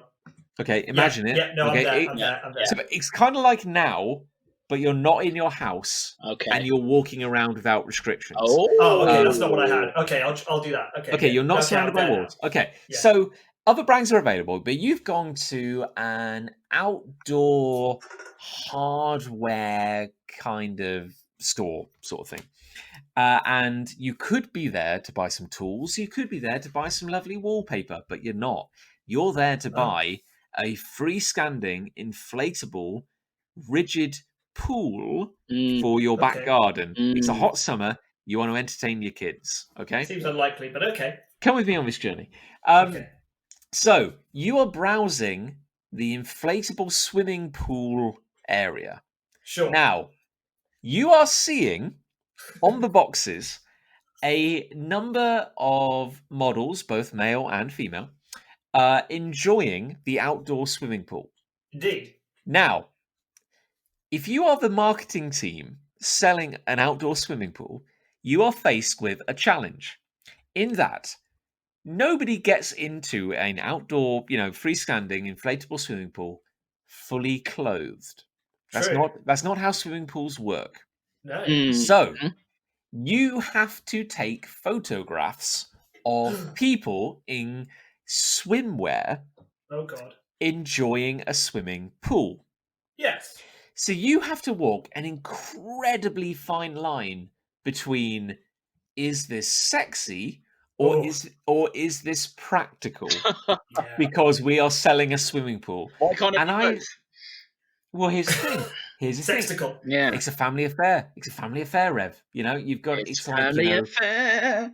This is not titillating, be it male or female. We're seeing some skin, but it has to be very respectful. And I love the mental gymnastics which the photographer and the marketing team have gone through to ensure that while there is a person in a semi-nude state enjoying this outdoor swimming equipment, they are in no way sexualized, and they are always sitting in a manner which is very respectful. And not like a human being sits. Yeah. It's like, okay, we've got to appreciate the human form and a semi-naked human body because you are in swimwear. However, we're going to do everything we can to completely neuter any human feeling that might be elicited by seeing a semi-naked body. And yet, here's the thing, John. It doesn't work. Because when I go down that aisle, holy shit am I aroused. Good God. Do you reckon there's anyone who's ever been to B&Q and been chucked out because they're getting so randy at the end? Yes, it was me. There must be someone. Yeah, there was. Yeah, it is. It's kind of one of those things where, okay, that's a good example. It's like, say you desperately, for whatever reason, needed stimulus to become aroused. I guess the kind of challenge. Most people do, to be fair. But the challenge would be, how much imagination do I have to pour into this image of somebody selling a swimming pool? Well, as we've made clear earlier in this podcast, I don't use my imagination. I refuse to. And so it all has to be there on the box for me, I'm afraid. But this is my point, though. It's like, what now, Nick? You do work in marketing. You've been on photo shoots. It's like the energy required to actively tone down just a human body to make it like a piece of furniture, to make it not. I don't say unattractive because these people are professional models, but you're right though. But this is the thing: is that obviously I've been on photo shoots with models, and we've been trying to sell or sexify things that are very, very not sexy. There's things like fencing and bits of 2x4 wood kind of thing. And what we do, what our photographer at least does is he does try and make it sexy in a way. Like, for example, there will be shots where we've got a workman lifting some wood, and you can see a rippling muscle in his arm, and it's we're both I look over his shoulder at the screen. I'm like, oh, that's a good one. Oof, oof. And But the truth is that a little bit of sexy does make something sparkle and look a bit nicer. But you can't now do that in this scenario. This is what I mean. This is why it is so obscure. Because okay, these are the options. Like if you're selling, say, underwear, be it Yeah. male or be it female, generally the way these adverts work is you have an attractive person Yep. wearing that clothing, so that you can, look at that and go, either I wish, I looked like that, I'm going to buy it, or I wish my significant other looked like that, I'm going to buy it. That's the journey. So they or you just buy it because because you need something to look at. Exactly. Time. Yeah. So people kind of like that's the marketing journey. As you say, that's an obvious kind of sexy thing. Like you're making it kind of sexy. And then you have, as you were kind of suggesting, Nick, you have the kind of other thing where, like, say you're trying to sell cashew milk or something like that. And you're like, how do you make that sexy or how do you make that practical? No, but here's my point. Cashew milk is boring as hell. So you're like, how do we make people care about cashew milk? And the photographer and the marketer is maybe going to go, I've got it. Let's make it sexy. Yeah. So you're going to hire a beautiful model to hold your bottle of cashew milk. Like and they're going to Dickinson. Yeah, like David Dickinson, in his Borat mankini. Looking like an old purse wrapped in an old slap bracelet, and that's going to be your imagery. It's like, beautiful person, bit of skin. The feelings of the sexiness of that person are going to make me want to buy the cashew milk. But then we come full circle to, as I said before, selling a swimming pool, and you're like, How do we do this? I can't sex up a swimming pool. Like if I have a beautiful model being sexy in swimwear in a swimming pool, everyone's going to go like, well, that's a bit crass. There's a little distracting potentially as well. Yeah, it's like, this is a family swimming pool, so like we can't sex it up. So you got to sex it down. And it's and yet you can't sex it down because no one climbs into a swimming pool wearing a fully respectable, like, nun's outfit. Like you've got to be in a swimsuit, but you've got to be like unthreatening and unsexy. It's so weird. Like it's so hard. Smiled in a swimming pool as much as people in photographs either. Nobody smiles in a swimming pool. You're just desperately trying not to drown. No, nobody keeps their hair dry in a swimming pool either. That's a good point. Except in photos. Because they've only just climbed in. So I apologise, but that is my incredibly specific. I love just how I look at this picture and all I can think of is the tears, the blood and sweat that went into choosing that exact shot, that exact framing, going like, okay, guys, we've been dealt a rough hand. This is the thing we've got to sell. This is the canvas we're working with. How can we make it as boring as possible and still sell this thing? Go. What a brief. And what a time to be alive. So yeah, these are the weird things that go through my head when I'm browsing a hardware store, or as I used to browse hardware stores. God, I miss hardware stores. Anyway, that is my love. Anyway, cool. I've got a love. Oh yeah, go on then. I love Miraculous Ladybug. Haven't we talked about this before? No, this doesn't. Maybe I don't recall this. John is aware of this, so maybe that's why John thinks we've talked about it. It may have come up on the podcast before. I wasn't sure, but I've been rewatching it. Well, not rewatching. I've been watching the new series of it. So it's a TV show. More specifically, it's a kids' cartoon.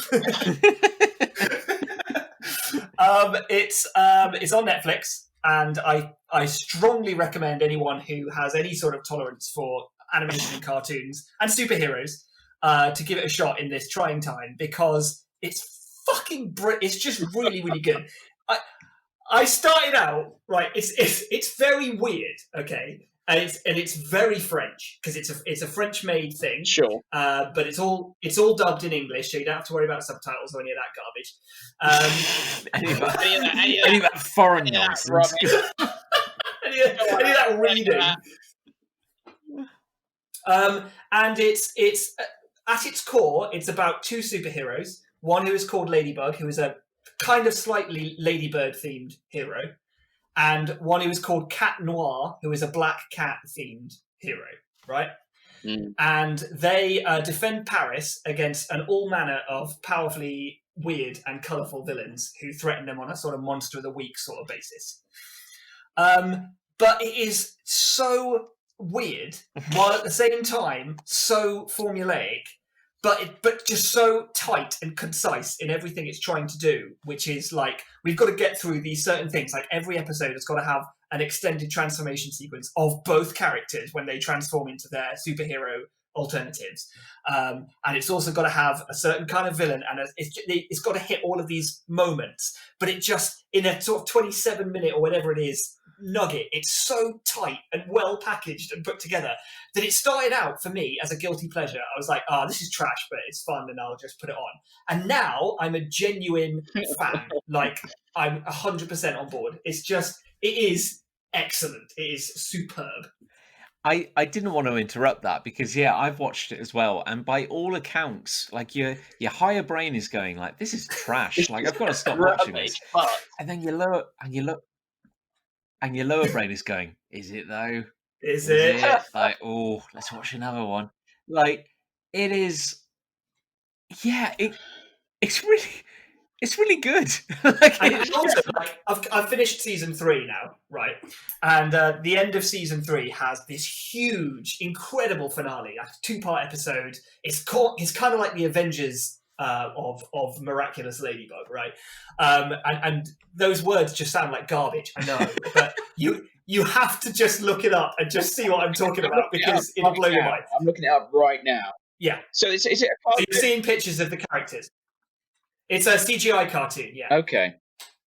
I'm looking. Yeah, I'm so at it's my list right now. Okay, So because I could watch it while we're all in quarantine and let you know what I think. that'd be great. You could come back and report back on what you think. I'm gonna warn you. I'm gonna warn you in advance, Rev. It may not be your cup of tea. How? Never know. So I've got Miraculous and I've got Miraculous Happy Birthday to You. It's not that second one. I don't know what that is. It's the same character. Oh, really? Oh, then maybe that's a weird little spin-off. Oh, no. I know what that is. Minutes. It says 0 minutes. Yeah, no.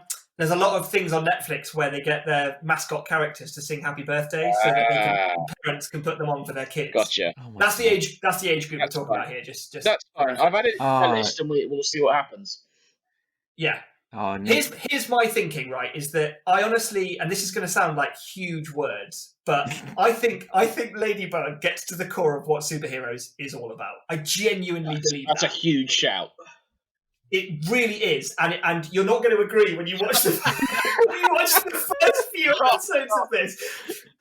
But my point is that somewhere, like, superheroes are born out of this colourful love of adventure and the preposterous idea that a mask across the eyes completely hides your identity. And Ladybug leans so hard on the core tenets of what makes the early days of colourful superhero adventures what they are, and it doesn't make any excuse for them, whereas modern superhero movies are constantly trying to find a way to make it gritty or realistic or make all the costumes a little bit darker because it doesn't make sense that Hawkeye would be purple and shit like that. And Ladybug is just unafraid of going, you know what, fuck you, actually, this is superheroism, and it's fucking great.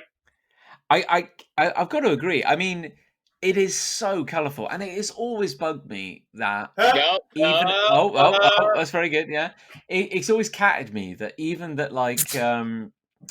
when we get these amazing Marvel movies and it's big and it's bold and all these characters I love, their costumes are very dark and very kind of, they've got to be made out of Kevlar, or there wouldn't be a seam there. But again, like, it's it's a cartoon, and it is the character designs that are amazing. And it's just so colourful. And that said, there are some really rough episodes, kind of like Oh God! I mean, yeah, but there aren't anything, of course. But yeah, yeah. I mean, there are some episodes which are borderline unwatchable. Oh no! However, as a whole, it is an insanely inventive, colourful TV show. And yeah, you kind of like just it's a shame that this is all for children, and you know it's wasted on kids. Yeah, It those really is. idiot children. They don't know what they don't know what they've got. They don't know they're born. Honestly, It's true. Watch it, Chris, and tell us what you think. I will. I can't wait to hear what you think about it. we'll get your review next You're going to get a episode. great review, to be honest. I don't care. I just want to hear it. I'll watch it before we record next. Brilliant. You got a love? I have got a love, and I'll give it to you right now. Here it is. Oh my god! You're going to love this one, John. It's Hit me. Manager. Woo! Thank God Finally, for Football Manager in these times. Haven't you? I'm pretty sure you've done this one as well. I can't have done this one. I've only recently rediscovered Okay. it. Okay, fine. I'll take it back. I don't think so. I've probably talked about football before. It all blends. Well, you have talked about football. Yeah. That's true. Football Manager, for those who aren't aware, is a simulation game where you are a, inverted commas, football manager. Manage a team of your choice to success or otherwise. It's a very accurate simulation of modern day football. And in these times when we're all locked in our houses, it is a fucking godsend. It's a great game just to play and pass the time and discuss with people who are like-minded. And it brings back a lot of good memories for me of misspent summers when we were playing computer games. wait. Sorry, are you still playing the same version of Football Manager that you were playing as a 15-year-old? No, it's a later version, but it is exactly the same game. Okay, so in much the same way that nicotine patches are available, Sure. you know, from pharmacies to help you quit smoking, Yeah. is that fulfilling the same role for you right now? Because you can't go to football games. That's what it is at the moment, because I haven't got actual football. This is not. I wouldn't even call it the next best thing or the best thing after that. But it's certainly a decent stopgap for what I require from a competitive element that I have within me. Do you, in these trying times, do you find yourself looking for sport where it can't be found? Kind of like, are Or it you? shouldn't be found. Yeah, I mean, we talk because I've got a WhatsApp group with all my fellow Gillingham supporting friends, and it is pretty much at the moment people desperately scrabbling around for any kind of sport to watch. But it's just that people are going, "Oh, the Greyhounds are on tonight." Okay, cool. Well, Okay, great. I suppose I'll watch that. Leighton Orient Football Club have also started a FIFA tournament. So all the football clubs have registered and put a player forward to play as their club within this tournament, like a professional e-sportser to play as the club. And there's a 128 team tournament going on over the next few weeks.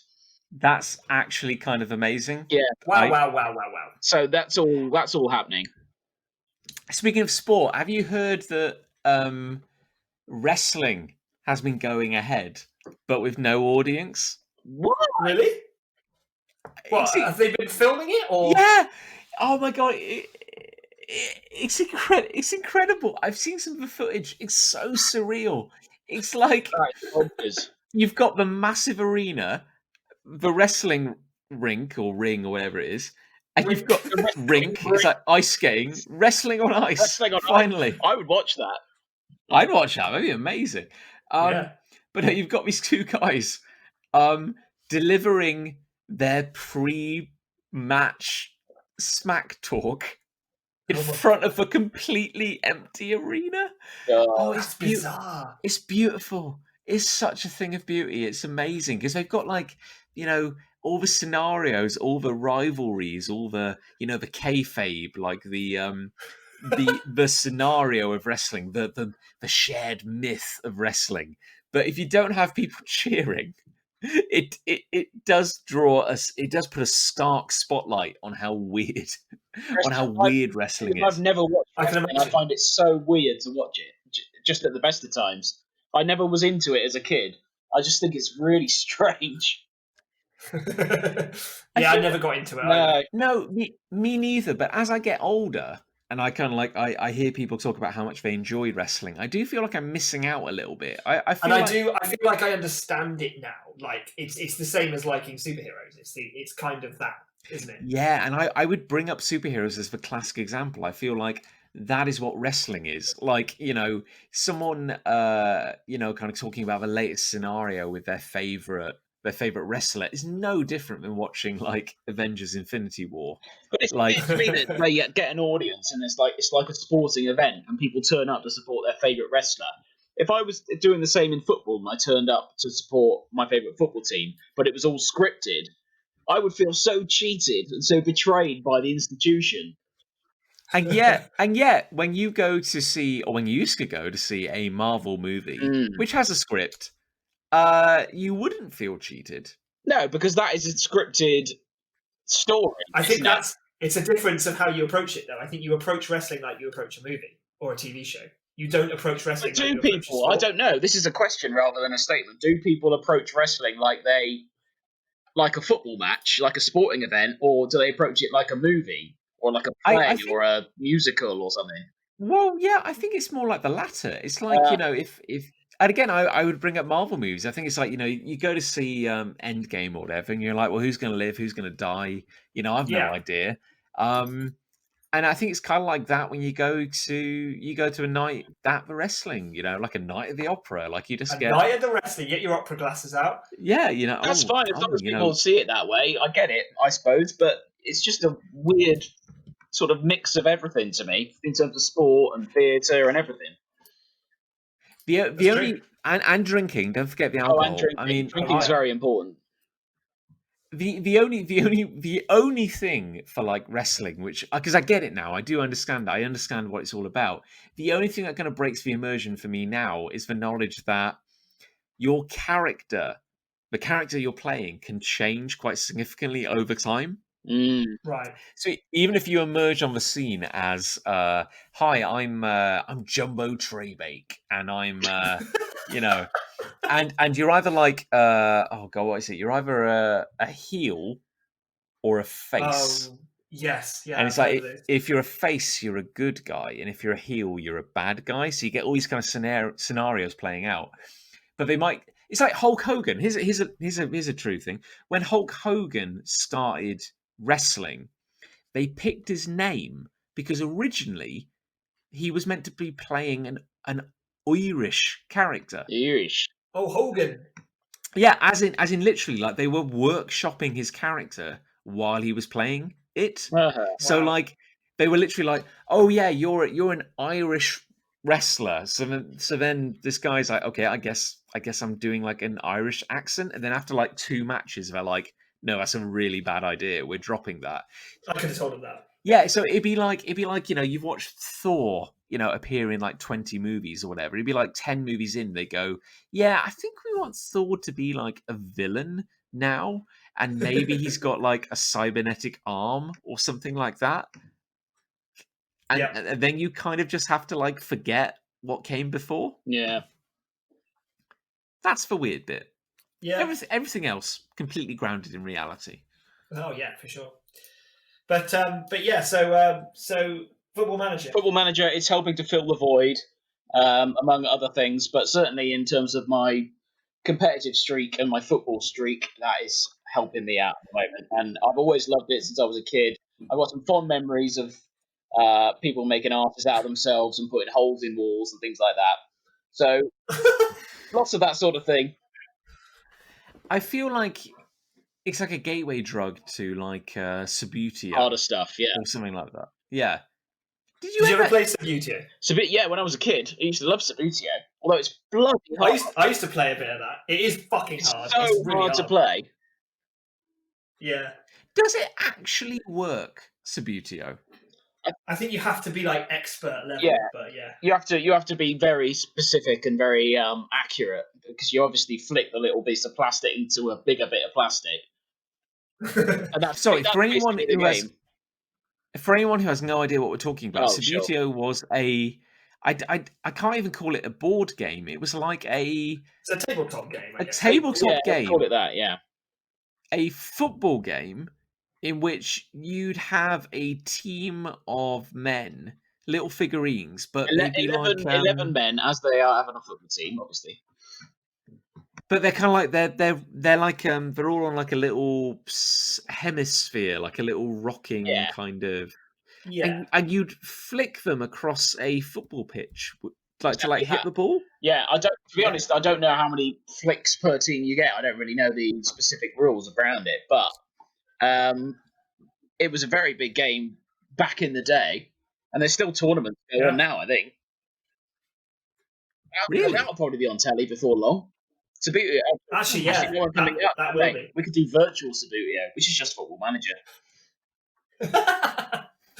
Yeah, like you play, you've got your figurines, but you're playing like all the time. They're not on the pitch, so you kind of like the training regimes. Just little all the footballers in quarantine, Jesus. doing nothing. I feel like to bring it full circle, I remember seeing adverts for Subbuteo back in the day, like on TV, and I was thinking like, I don't actually like football, and yet this makes me interested in it. That's exactly the same for me as well. Yeah. I never owned a Subbuteo, and I never knew anyone who had like a full set. No, You know what?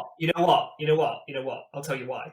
Because you could buy all the fucking scenery in Subbuteo. No. You could buy the stands. You could buy the floodlights. You could buy the stadium. Why would you? Yeah, you could. Why would you? You could, but why would you? Because it adds to the magic. Does it? What's the point? Is this? Yeah. Was this like? Otherwise, you're going to be flicking a bit of spring onion around. I told you about the spring onion. Was this like Megazord? Was this the lie at the heart of Subbuteo, where it's like, say like a parent would give their child a Subbuteo kit, and everyone would go, oh, look, little Timmy, it's a cool new game. You like that football, don't you? Oh, let's build a stadium. Oh, while we're at it, let's build the corner shop, maybe like a little road. Oh, let's put a train line in, and then suddenly you're playing with trains. Yeah, and that's how they get you. Big time. And that's how they get you. Next thing you know, you've got like a little. You've got like an entire village at the bottom end of your garden that you go and monitor. Sounds great to me. While wearing a hat. Choo choo. Anyway, on that note, have we exhausted our content for tonight's experience? I think my podcast bladder is empty. So yeah. Is your real bladder full? Yes. Okay, right. Well, we better wrap this up then. It's getting there. So I guess the real question is, what love? What love? What won? Sorry. Oh my god! Was it hate or won? My higher brain functions are just like dying. What won? Was it love or was it hate? Discuss. Hate. I'm gonna go for love tonight. So you have the casting vote, John. Well. God, Chris Ray, you're so predictable. I'm gonna say love. I'm gonna say love actually, because even my hate had a glimmer of love at its core. That's true. It did. I would almost say, John, your hate should have been your love, and your love should have been your hate. It maybe should, but in these trying times, I mean, beggars can't be choosers. I'm just glad we got an episode out of it. Yeah, that's really all we can ever be thankful for. I just like to dream I'm not in this house anymore. That's the reality. Well, gentlemen, it's been an absolute pleasure. Yes, sure. Indeed it has. As love won, I'm sure we are, just ushering the world into a new period of enlightenment and good health. I guess we should say to our listeners, look after yourselves. Look after yourself. Each other. Indeed. Yes. So true. Couldn't have said it better. Please observe. Don't please. Sorry, Chris Ray, what are you saying? Don't say it better. Oh, I won't. Okay. Okay. Just please observe the guidelines, the recommendations. Even if you're healthy, think of those around you who aren't. Let's all do our bit to try and stop spreading this. And maybe it's time to, do that thing. The thing you've been putting off. Do it. Yeah, just do it. Unless it's punching your grandma. Don't do that. Don't do that. Do a podcast that's similar to this format but better. For God's Yeah. sake, no, because we'll find you. Well, Yeah. we won't. But when the because we can't leave. But... no, we can't leave. I mean, you're probably going to get away with it for at least 11 weeks. We'll remote after that, access you. We'll remote access you. yeah. But here's the thing. Our first 11 weeks were shit. So will yours be? God, that's charitable. I mean, the first 11 months, maybe. Jesus. God, I dream of 11 weeks of crap content. That'd be amazing. But yeah, on that note, much love to all. Yes. keep watching the skies. Yeah, that'll do.